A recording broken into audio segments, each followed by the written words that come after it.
توحید فی الصفات کے موضوع پر عظیم ترین آیت یہ آیت الکرسی ہے۔ اللہ لا الہ الا ہو، اللہ وہ معبود برحق ہے جس کے سوا کوئی الہ نہیں، بڑا کیٹیگوریکل۔ الحی القیوم، وہ زندہ ہے از خود اور باخود، اس کی زندگی مستعار نہیں ہے۔ وہ جو کہا ہے کہ مانگ کے لائے تھے 4 دن، 2 آرزو میں کٹ گئے 2 انتظار میں، عمر دراز مانگ کے لائے تھے۔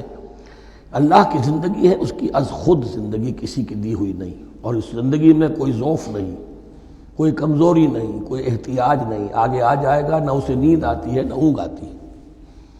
قیوم، خود اپنی جگہ وہ زندہ جاوید ہستی ہے، اور باقی ہر شے کا وجود اس کے حکم سے قائم ہے۔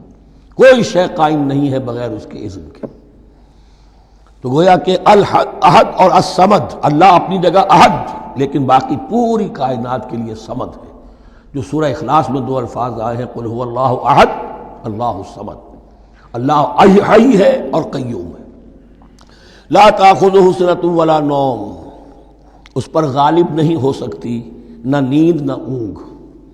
لہو ما فی السماوات و ما فی الارض، آسمانوں اور زمین میں جو کچھ ہے اسی کا ہے، ملکیت تامہ، ملکیت حقیقی اس کی ہے۔ من ذا الذی یشفع عندہ الا باذنہ، کون ہے وہ جو شفاعت کر سکے اس کے پاس مگر اس کی اجازت سے۔ اب یہ مقام آیا ہے سورہ بقرہ میں پہلی مرتبہ، 3 مرتبہ کیٹیگوریکل ڈینائل کے بعد، کوئی شفاعت نہیں، کوئی شفاعت نہیں، کوئی شفاعت نہیں۔ یہاں بھی جو انداز ہے بہت ہی جلالی انداز ہے۔ من ذا الذی، کس کی یہ حیثیت ہے، کس کا یہ مقام ہے، کس کو یہ زور حاصل ہے کہ وہ اپنے اختیار کے بل پر، جو اپنی حیثیت کی بنیاد پر شفاعت کر سکے؟ ہاں، جس کے لیے اللہ اجازت دے دے۔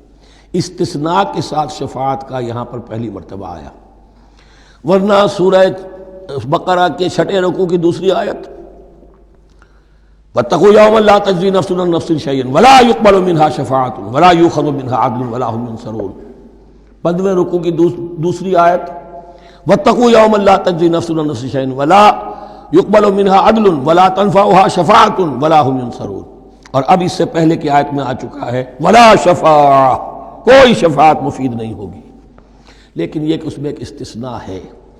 اب یہ ذرا باریک مسئلہ ہے کہ شفاعت حقہ کیا ہے، شفاعت باطلہ کیا ہے، تو دورہ ترجمہ قرآن میں اتنی تفاصیل کے ساتھ بحث نہیں کی جا سکتی، وہ ایک علیحدہ موضوع ہے۔ حال ہی میں نے اس پر اپنے درس ریکارڈ کرا دیے ہیں۔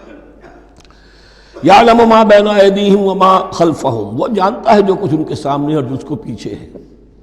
عام طور پر دنیا میں ہم سفارش کرتے ہیں تو کہتے ہیں کہ بھئی میں جانتا ہوں اس شخص کو بہتر، اصل میں جیسا کچھ یہ نظر آتا ہے ویسا نہیں ہے، یا جیسا کچھ فیکٹس آن دی فائل آ گئے ہیں وہ بڑے ہی ڈیسیونگ ہیں، اصل حقائق کچھ اور ہیں اس کیس کے، وہ میں آپ کو بتاتا ہوں۔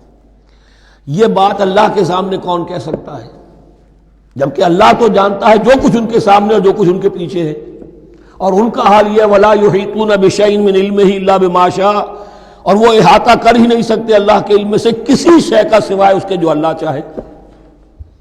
باقی ہر ایک کے پاس علم جو ہے اللہ کا عطائی علم ہے، دیا ہوا علم ہے، محدود علم ہے، بڑے سے بڑا رسول ہو، بڑے سے بڑا ولی ہو، بڑے سے بڑا فرشتہ ہو۔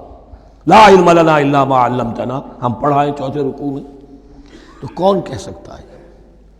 من ذا الذی یشفع عندہ الا باذنہ یعلم ما بین ایدیہم وما خلفہم ولا یحیطون بشیء من علمہ الا بما شاء وسع کرسیہ السماوات والارض، اس کی کرسی تمام آسمانوں اور زمین کو محیط ہے۔ اب کرسی کے 2 مفہوم یہاں ہو سکتے ہیں، ایک تو یہ کہ اس سے جو معنی مراد ہے، یعنی اس کا اقتدار، اس کی قدرت، اس کا جبر، اس کا اختیار، یہ اتھارٹی پوری کائنات کو۔ ایک یہ بھی ہو سکتا ہے کہ اللہ تعالیٰ کے لیے ہم نہیں جان سکتے، یہ آیات متشابہات میں سے ہے کہ کوئی شے بھی ہو واقعتاً جس کو ہم اسے کرسی کہہ سکیں۔ عرش، کرسی، ان سب کے بارے میں یہ دونوں باتیں ذہن میں رکھیے۔ یہ بھی ہو سکتا ہے کہ ان کی کوئی مجسم حقیقت ہو جو ہمارے ذہن سے، ہمارے تخیل سے ماورا ہے، اور یہ بھی ہو سکتا ہے اس سے استعارہ مراد ہو۔ اس کا اقتدار و اختیار آسمانوں اور زمین پر چھایا ہوا ہے۔ وَلَا يَئُودُهُ حِفْظُهُمَا، اور اسے تکان تاری نہیں ہوتی، اس پر گراں نہیں گزرتا ان دونوں کا تھامنا، ان دونوں کی حفاظت، آسمانوں کی اور زمین کی۔